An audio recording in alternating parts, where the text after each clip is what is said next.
lagi butuh dia simpen, ya. Apapun itu, baik makanan pokok kayak beras atau gandum atau minyak, bisa jadi solar, dia timbun, nanti dia jual ketika harga lagi meroket dengan tujuan ngambil keuntungan tinggi. Nauzubillahimin. Nah, ini termasuk orang-orang yang zalim, ya, orang-orang yang jadi kesayangannya setan, itu namanya muhtakir, sahibul ihtikar.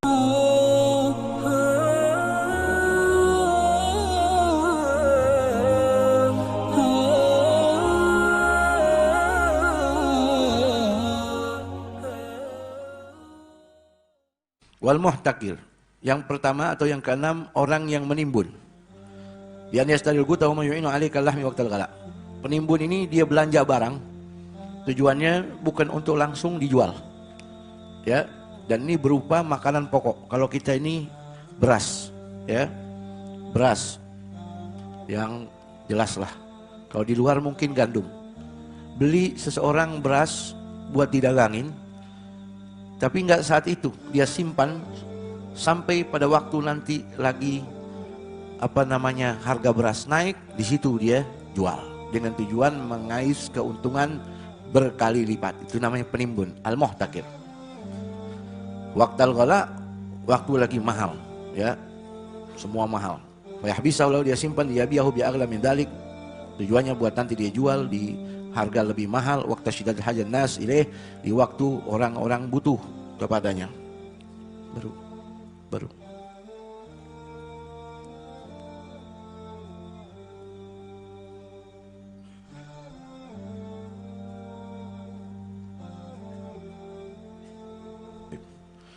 ini penimbun ini, saudara, dalam hadis Rasulullah, yahtakiru illa khati', tidaklah orang nimbun melainkan orang itu salah.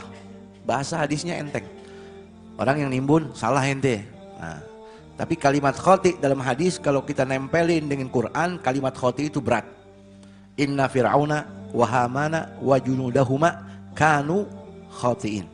Sesungguhnya Fir'aun, demikian juga Haman dan bala tentara mereka berdua itu kanu khati'in, mereka itu semuanya orang-orang bersalah. Kalau bahasa hadis, la yahtakiru illa khati', tidaklah orang menimbun kecuali dia salah.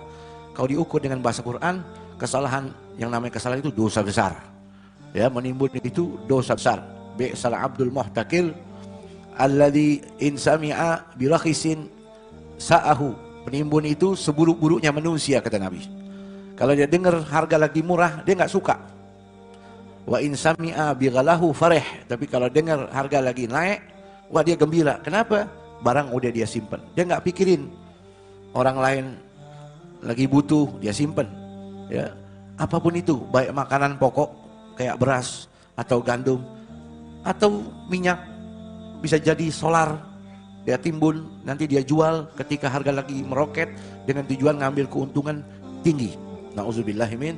Nah, ini termasuk orang-orang yang zalim, ya, orang-orang yang jadi kesayangannya setan, itu namanya muhtakir, sahibul ihtikar. Banyak orang-orang begini nih, dia punya modal besar, dia belanja barang, dia tahu nanti bakal mahal, dia simpen, dia nggak langsung jualin.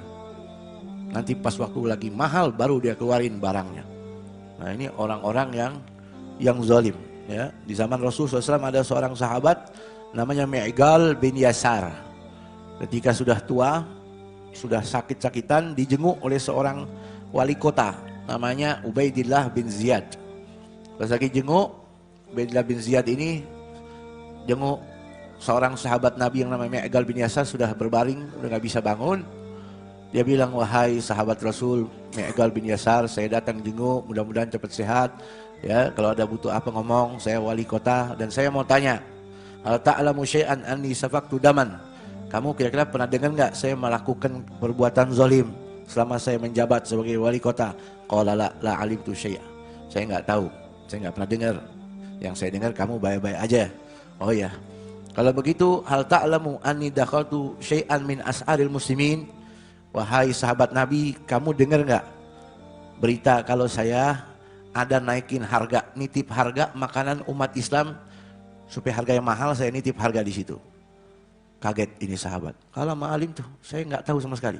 Tapi kalau mau benar, kalau benar memang begitu ente, fa'ajlisuni, tolong bangunin saya. fajlasuh, akhirnya dibangunin, duduk. Ini sahabat Nabi yang sudah tua renta, udah nggak bisa bangun, dibangunin, duduk. Qala isma' ya Ubaidillah, hatta uhadithuka bihadithin sami'tu min Rasulullah sallam marrah wala marratain. Ente dudukin ana mau nasihatin ente suatu hadis yang ana dengar dari Nabi berkali-kali, bukan sekali, bahkan lebih dari 2 kali. Didudukin, dengar. Qala Rasulullah SAW, Nabi bersabda, anna man dakhala syai'an min as'alil muslimin liyughliyahu alaihim kana haqqan 'ala Allah an yu'idahu bi'idamin min nar yaumal qiyamah. Barang siapa yang naikin harga, nitip harga supaya harga jadi tinggi kebutuhan umat Islam, maka wajib bagi Allah nanti di hari kiamat, kata Nabi, menyiksa orang itu dengan tulang belulang api neraka ditempel kepada dia, dimasukkan dalam api neraka. Jadi ente hati-hati, gak boleh ente angkat harga, banting harga dengan tujuan ente nitip atau menimbun harta umat Islam. Ini dosa besar di sisi Allah Subhanahu wa ta'ala. Dan Sayyidina Ali bin Abi Thalib pernah berkata, man ihtakara ta'aman arba'ina yawman faqad qasa qalbuh. Kalau ada orang muslim nimbun makanan pokok dagangannya selama 40 hari aja, qasa qalbuh, maka hatinya dia bakal beku, hati dia bakal keras. Sehingga Imam Ali bin Abi Thalib ketika jadi Amirul Mukminin, dia cari itu para penimbun makanan. Pas ketemu ada yang nimbun makanan, dikumpulin tuh makanan yang ditimbun sama Sayyidina Ali, dibakar di depan pemiliknya. Ini dosa besar. Ente berbuat zalim kepada masyarakat umum umat Islam, nggak boleh.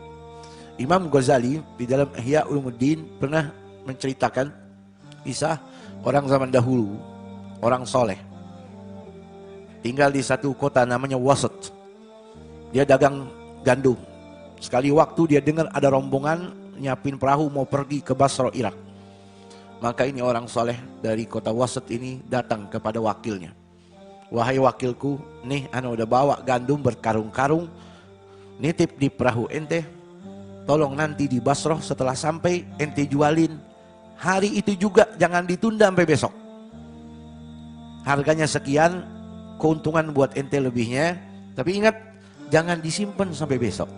Baik, dibawa. Setelah sampai di Basrah, dengar berita dari orang sana harga gandum lagi anjlok. Harga gandum lagi anjlok. Kata mereka, lebih baik ente simpen sampai Jumat depan, nanti harga naik baru ente jual, keuntungan ente berkali lipat. Goyang dia timbun selama 1 minggu, pas hari Jumat setelah 1 minggu dia jual, harganya naik berkali lipat, dapat untung banyak. Dia kirim surat, karena dia masih ada keperluan, gak langsung pulang ke negeri Wasat. Dia kirim surat kepada tertuju pemilik gandum, kabar gembira, keuntungan gandummu berkali lipat dikarenakan saya simpan 1 minggu. Maka sampai surat kepada pemilik gandum, pas baca nangis dia tulis surat lagi, innana gani'na bil yasir ma'a salamatin fi dinina. Wahai sahabatku, kita ini qanaah, kita itu cukup dapat keuntungan walaupun sedikit, yang penting agama kita tidak rusak. Jangan jual agama kita demi keuntungan besar. Ana nggak gembira, nggak senang, nggak girang dengan berita seperti ini. Tolong, dengan sampainya surat ini di tanganmu, kumpulkan harta dari penjualan gandum, bagikan kepada orang-orang fakir 1 Basrah. Saya tidak akan ambil 1 dirham pun. Subhanallah. Maka dikumpulin harta itu, dibagiin untuk orang fuqara, orang-orang du'afa di kota Basrah. Laitani anju minal ihtikar, supaya saya selamat dari dosa menimbun. Nah ini ya maklumat buat kita, nimbun itu dosa besar. Sehingga dikatakan galan Nabi SAW, man ihtakara ta'aman arba'ina yaman faqad bari'a minallahi wa bari Allahu minuh. Siapa orang nyimpen nimbun makanan 40 hari, terlepas orang itu dari Allah, dan Allah melepas tanggung jawab dari hambanya itu. Wa qala alaihi salatu wassalam, man ihtakara 'alal muslimina ta'amahum, siapa saja yang menimbun makanan orang muslim, darabahullahu bil jidami wal iflas, Allah akan timpakan untuk dia penyakit lefra dan kebangkrutan. Bukan tambah